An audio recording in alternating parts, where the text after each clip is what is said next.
Okay, welcome back to inventRight TV. And during this video, you're going to learn how this one entrepreneur took an idea and brought it to market. But before you know it, he starts to sell it on Amazon and it becomes a huge hit. And he has over 1,000 other people knocking him off. So learn how he launched this product, but also learn how he fought back against the copycats on Amazon.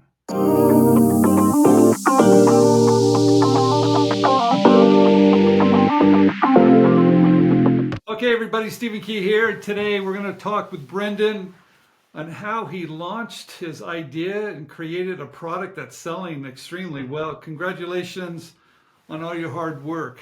Thank you for coming on. Yeah, and thank you for coming on inventRight TV. Okay, let's jump in here real quick. Well, first of all, tell us a little bit about yourself and where do you live and stuff like that. Let's go there. Okay, so I live in Pittsburgh. That's why I got the Pirates hat. But I started selling online like way back in, I'd probably say the mid 2000s with like Yahoo Store.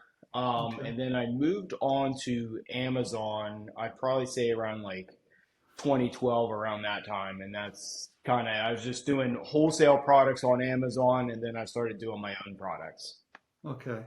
hmm So wait a minute. So you're on Amazon selling products. How did you come up with the jug plug? Because such a simple idea. What was the inspiration behind that? Um, so the I was getting water jugs delivered to my house. And this was I was already selling on Amazon for a while. So the company raised the price of the water jugs. I think I was paying like $4 or $5 per jug or something, and they raised Okay. the price to like, I don't know, $7 or $8. So I was like, oh, I could just get these things. I could just buy the jugs off of the company and then just take the jugs to like Walmart or wherever and fill them for $1.50 rather than paying like $8. So I went on Amazon to buy the caps for the water jugs because I bought them from the company. They didn't come with Now we're caps. talking about the real big ones, right? Yeah, five gallons. Okay. Yeah. So here's the cap that I bought. I don't know if you can see it. I So it was this thing that you put on the jug, and once you put it on, like to reuse it again, it was nearly impossible. Like I took a hair dryer and heated it up, and then I pull with all my might, and I might be able to get it off. uh, The other idea was I cut it, and once you cut it, you couldn't really reuse it. Um, so as like an Amazon seller, I said, oh, okay, maybe I could come up with my own cap, and that's how I kind of came up with the idea for it. because they want you to go back to get order another jug, right? Yeah, that's what the company wants. Crystal Springs or whoever, Okay. yeah, giving you the jugs. Yeah. And you're realizing that, hey, that's expensive. I could probably fill it up myself and save some money along Yes. the way. Okay. Yep. Brilliant. So how do you build a prototype or do you build a prototype? Um, it's just kind of I knew I wanted to do it silicone, because I figured that's probably the best way to do it.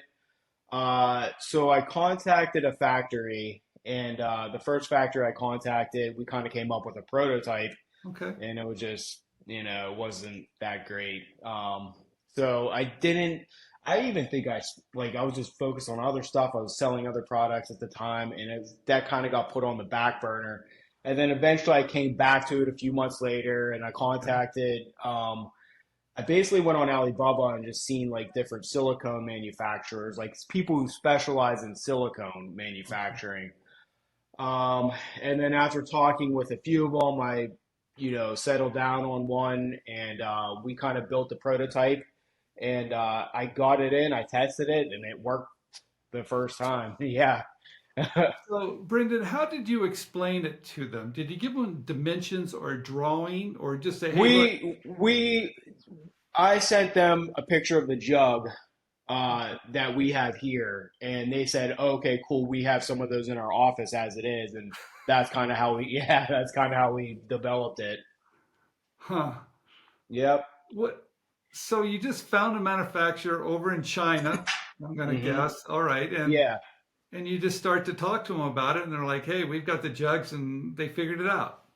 Yeah, yeah, it's kind of how it is. It's really simple. So if I show you the product, yeah, we just figured out the size of the opening, and they're specialized in silicone manufacturing. They already had they made stuff like similar to this before, not this exact Okay. thing, but stuff that was similar. So we kind of had an idea of like what we needed to Well, do it to looks make it work. simple, but you got to make sure it doesn't leak, right? Yeah, that's what if you see these ribs, I Okay. don't know if I can zoom in, but there's Yeah. these that prevents it from leaking. Okay. So you get the sample, the prototype from them. It looks great, and now you just start ordering it. How many do you order? Do you Oh, order? yeah. So I did the bare minimum. I didn't when I first started. I didn't know how many I was going to sell. I thought I was going to sell a few a day, like five a day or something like that. And I said, okay, that's earn some extra money doing it. I didn't really expect it to sell it as well as I did. So I think I got 1,200 3 packs in. Um, Okay. and then I posted the listing online. Again, I still have other stuff that I'm dealing with, like other products that I'm worried about. Okay. This is like around Christmas time. All right. I think it was 2022. Uh, so I just posted it on Amazon. I didn't even run any ads, and the first day somebody bought it, which is rare these days. The not run ads and sell your product, So yeah, and then the next couple of days I started selling more, and then I just turned on some basic PPC ads and I started selling more. I think within 2 weeks I sold, all 1,200. Maybe 2 or 3 weeks, all of Okay. them were gone. Yeah. So did you protect it? Yes. No, that's the other thing. I had a feeling uh, it was going to get knocked off because it's very simple. Um, so before I came up with the product, I was listening to podcasts and I think the guy's name is Rich Goldstein. He was on a Yeah. couple of the big podcasts, and I know Rich. yeah, okay. So they were saying that um, if you get the design patent on Amazon, it's better than a utility patent because Amazon, if they see something similar, Okay. they're just going to take it down. If your design patent is similar to anything that's anybody else is selling, and you're the design patent holder, they're just going to take it down. And unfortunately, that wasn't the case, but I found out later. But yeah, so I did. I contacted a few different patent attorneys. I did talk to Rich's company. I don't know. I think it was like around $12,000 for the design patent. And then after talking to a couple other ones, I did talk to Kevin from Quick Patents, and I set up a phone call with him, and we discussed everything. And then I was like, okay, yeah, I'm just gonna go with Kevin. So yeah, I found him on my own and just by Googling and stuff. Yeah. Yeah, Kevin does a great job, and he's very affordable too compared Oh to. yeah, right. Yeah, it was way less than $12,000. Yeah. Okay, so you file for a design patent. Your Hmm. Amazon is doing extremely well. We're going to show everything, of course. We mentioned that Yeah. earlier. Wow. I mean, did you expect that people would love it so much? I mean, did you have any idea? No, I didn't expect that. And the other thing I wanted to mention is once I got patent pending, I put patent pending on the Amazon listing. And I really thought, I know there was going to be some people that would probably copy it eventually, but it did not take long for tons of listings popping up. I mean, it was just a matter of, I want to say by month 2. So I started selling it in late December, really beginning of January. by March, we started seeing copycats, and I was like, okay, if I put patent pending on there, I think that would scare people away, and it didn't. So Well, they're watching your sales, aren't they? yeah, they are, but like still, like I thought it was enough to. I kind of thought I knew it was a top seller, but I kind of thought I was gonna be able to fly under the radar a little bit, and I didn't think it was gonna be this big. But yeah, literally, it goes from a few hundred people to I want to say by June or so, there was probably at least 1,000 different ones that were copied. Yeah, That that many. yeah, yeah, oh yeah, yeah. At least, I, Okay, so you got 1,000 people be copying your product because it's selling so well. So what did you do? okay. So the first thing I did was I contacted Amazon brand registry to have them remove the listing because as Rich Goldstein mentioned before in his podcast, that Amazon will take down Okay. basically any product that's closely similar to your design patent.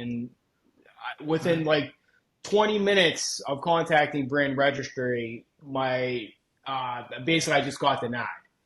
Okay. And it was pretty aggravating because I waited over a year to try to get the patent, or close to a year. Oh yeah, it was over a year. It was over a year to try to get the patent. I finally get it, and I thought that was the day where I can finally get some help from Amazon to take down the people that were copying the product. So after I got denied from Amazon, I started contacting attorneys, and a few of them said that we'll police the listing, we'll take them, you know, Okay. uh, take them down for you, and kind of monitor everything. And it was $500 a month or something like that. So I went around and contacted a couple other attorneys, and I found Mario from ESCO or ESQ Go, and they had a program where they would do like kind of like a what's called a temporary restraining order. Okay. So what they would do once I started working with them, basically we gathered up, as many infringers as possible. So there's probably around like 500 or so, I think, on the first run. All right. So what happens is they go to the court and they basically say that our client's patent is being infringed upon and we need to take action. So once the court approves that, the attorneys go to Amazon and say, hey, the court approved this. These particular sellers, their accounts need to be frozen. So at that point, once Amazon gets that from the attorneys Okay. and the court, all of Smart. those sellers' accounts get frozen. And it's not just Amazon; it's like Walmart and other Okay. marketplaces. So that puts the them in a bad spot because they gotta work things out with the attorneys, and typically there's a fee that they pay that will reimburse me and the attorneys for violating the patent, basically. But that's what they were doing. They were violating the patent. Okay. So yeah, So overall, it was a hassle, but you were able to fix it because of that design patent that was issued. correct. Yep. So how important is that design patent? That's what I said. It's super important. You got to get it. You really don't have any type of protection. Anything you can go on is if you have like a unique design, at least a little bit unique. If you can get it, definitely get it. Because how Amazon works and just anywhere online is like somebody sees something selling and it's just they see it and they could just make a copy of it and just undercut your price, and they didn't really do any of the work to get there. They just copied it, and it's difficult. There's really not much else you can do other than No. that. It's Amazing. Good yeah. job. So wait a What? minute. How did you stay calm through all that? Mm, yeah, it was rough because I started the price out $13, or maybe it might have been cheaper. It might have been $12. I did a 3-pack for, and then people were buying it. And I kind of test my price. I raised it a little bit, and I think I got to $15. Okay. And then it's still selling, and I raised a little bit more to like $17, and it's still selling, and I raised it up to 19.95, and I was still selling over 100 a day. Yeah, at 19.95, and I'm like, yeah, this is fantastic. And then all the copycats come in, and they're just lowering the price, and you just can't sell it for that amount anymore at that point. Because you've sold quite a few, and you have different packages for different sizes. What, 3 gallon, 5 gallon too? Is that what I saw? No, the three, it's all one size. So the 3-gallon jugs are basically the same as the 5-gallon jugs. Now, the problem that I run into is because we're sealing it from the inside, some of the jugs do vary a little bit. And I do have a new one that I just got my patent for in January 1st, I believe. I unfortunately I don't have that one to show you right now, but I did sell it. We're changing a little bit, a couple things on it, but not much. Just trying to tweak it a little bit on the next run. But that one will fit more than one size because most of the jugs are 45 millimeter opening. Sometimes they're 48, and then there's ones that have like a cap to them that come with a cap that are smaller. Unfortunately, mine don't fit those, but you're better off using the cap with those ones anyway. Yeah. Wow. So you've gone through the whole thing from having an idea to selling on Amazon to protecting it. You got the knockoffs, of course, because you've got a great Yeah. product that's kind of what's normal, I would say. It's hard to really stop those guys. hmm So any advice to somebody else that has a thought like you had if you're Well, starting out? yeah, if your idea is unique enough to get the design patent, I would definitely do that. Okay. That's step one. I mean, without the design patent, like, I mean, it's so there's just so many people online, especially on Amazon, they're just looking for the product that see that's selling, and then either they just copy it blatantly, or they might try to like change it a little bit. Now, depending on what your design patent covers, like they might be able to improve it, they may not, but at least do the design patent for sure. Are you now, are you looking at selling at retail? Because I know you're big on Amazon. What about retail? What Yeah. about retail? What are you doing there? Yeah, so I found Brian and Sean from watching your channel. All right. So I want to say I contacted them might have been like early summer last year, Okay. and I talked to them, and they liked the product, and we're in the process of working with Walmart. So hopefully, uh, we're able to get our sales up on Walmart. Yeah, we got to get the sales like the Walmart's not the same as Amazon, so we're working on getting the sales up on there. And Walmart is, we had conversations with them. So number one, we want to get our sales up on Walmart, and then Okay. we'll talk to them. Like I think it's around June. We're hoping to talk with them. Yeah, Brian Odell does a great job. Yeah, Yeah, he really knows what. I mean, if you're, first of all, everybody that's listening, if you're going to start this process, having protection, I think is extremely important. You have to do that. yeah, If you're going to think about the big boys, and that's a big dream for a lot of people. Someone like Brian Odell could be someone you might want to look at too, because he works with the big retailers. He knows the ins and outs. It's almost a must. In my opinion, it's a must. yeah. Oh yeah. I took a course called Retail MBA. And the course was great. I learned a lot, but like when it comes down to it, like man, you don't. If you get into Walmart, you don't want to mess things up. Like from what I understand, you got to have the plan your inventory and streamline everything, and there's a lot of stuff that goes into it. Yeah, if you're reaching the Walmart, which is like the Super Bowl, you want to make sure Yeah. you've got the right team. Yep. Exactly. That's why I went with them. Yep. So, what about the future? Anything else that you're thinking about? What's going on? Are you just going to stay here with all the other products? Are you thinking about new products all the time? Yeah, what's the future for you? Yeah, I do have some new products that are coming up that's related to the jug plug. Okay. One of them is a cleaning jug type product. Oh, So I'm hoping that, yeah, because one of the other issues, if you're doing that yourself, the jugs are very difficult to clean. oh, So typically okay. you'd put bleach, like a small, like a tiny bit of bleach in the jug, and then you're supposed to, swish it around. And Okay. the problem is that, like, nobody likes doing that because you got to rinse it a million times and you don't know if all the bleach is out.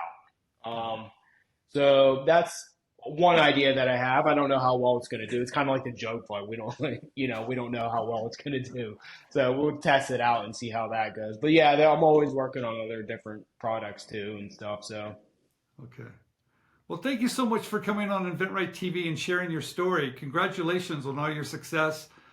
I think it's amazing. Such a simple idea, but it seems yeah, to really take off. So good job. I appreciate it, Stephen. Thank you. All right. All right, everybody, subscribe down below. This is Stephen Key. If you've got an idea, if you want to launch your product, keep on watching this channel. We're going to bring on great guests like Brendan to share his story. Once again, this is Stephen Key. Thank you for watching.